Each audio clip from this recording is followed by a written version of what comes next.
Because when I'm here, I'm just Bill Cooper. I'm talking to you from my heart. When I'm on the radio, I am on a mission. And that mission is to slap people upside the head and wake them up and even make them hate me, if that's what it takes to get them to go examine what I'm telling them to find out that it's right. The truthfulness of what you're about to hear.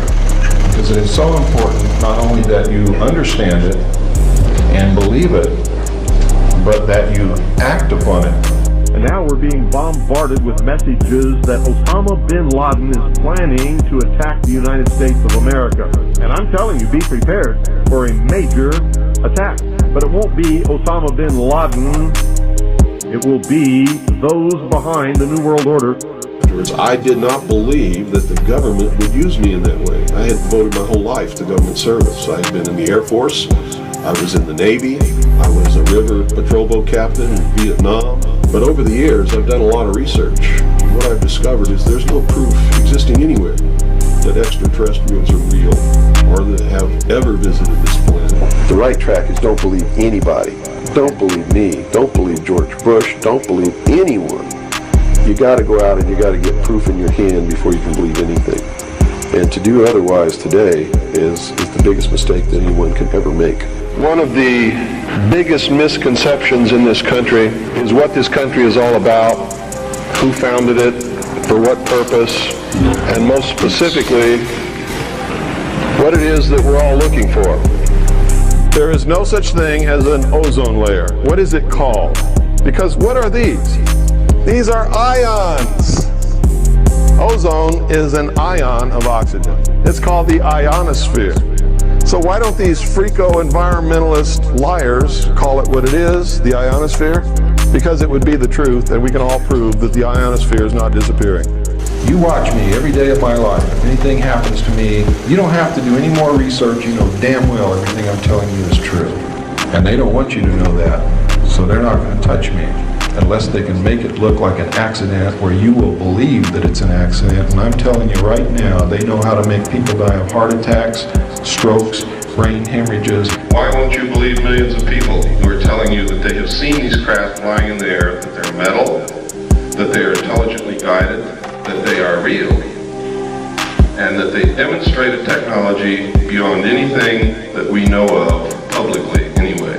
I can tell you that we have this technology in the United States. It is being flown in an area called Area 51, Groom Dry Lake, in the Nevada Test Range in the state of Nevada. It is not our government, though you have to understand, that is doing these things.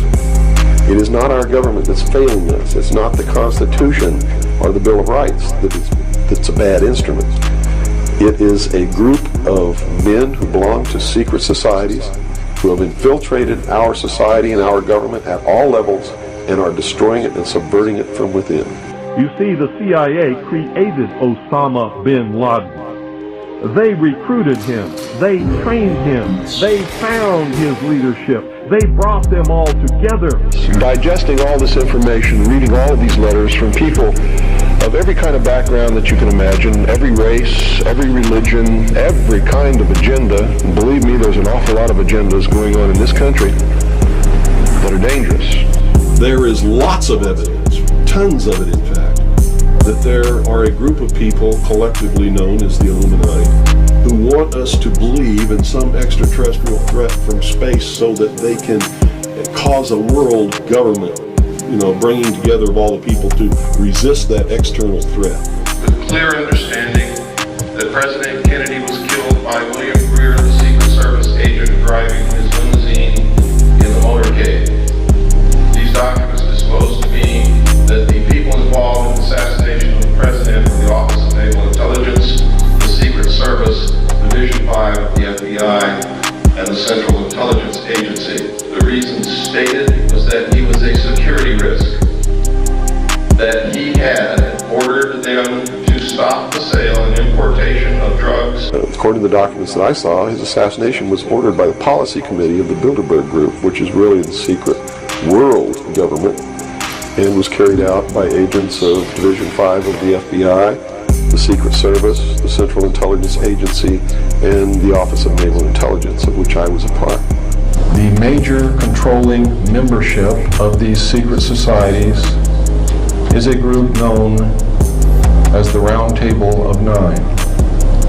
They are the heads of the most powerful banking families in the world. Every secret brotherhood, every secret society, every mystical temple, every occult organization teaches the Luciferian philosophy.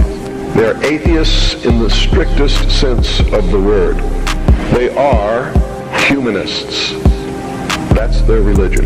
President John F. Kennedy found out somehow that the CIA was behind the drug smuggling and the sale of drugs to the American people. And if you'll remember correctly, that was the years that the hippie movement began and the flower children began to come out, where they found solace was drugs. What they call UFOs, these craft that fly around the sky, are real. But they're not piloted by some little green guy from some other planet. They're owned and operated by the United States of America for one, the Soviet Union for another. A mystery always holds sway over those who don't understand it. And the priesthood was born. No king ever existed without the permission of the priesthood. And I don't care what religion you're talking about or what period of history you're talking about, it is the truth. The kings never had the power and don't to this day. Kings exist at the whim of the real power, which is the priesthood standing behind the throne. The purpose of the importation and sale of illegal drugs to the American people was to finance the alien-connected projects and other black projects which they knew they could not take to Congress for funding. There is an apathy that is running rampant in this country that is deadly. We are truly now at this moment a nation of sheep. And ladies and gentlemen, I assure you that sheep are always led to the slaughter. Thank you.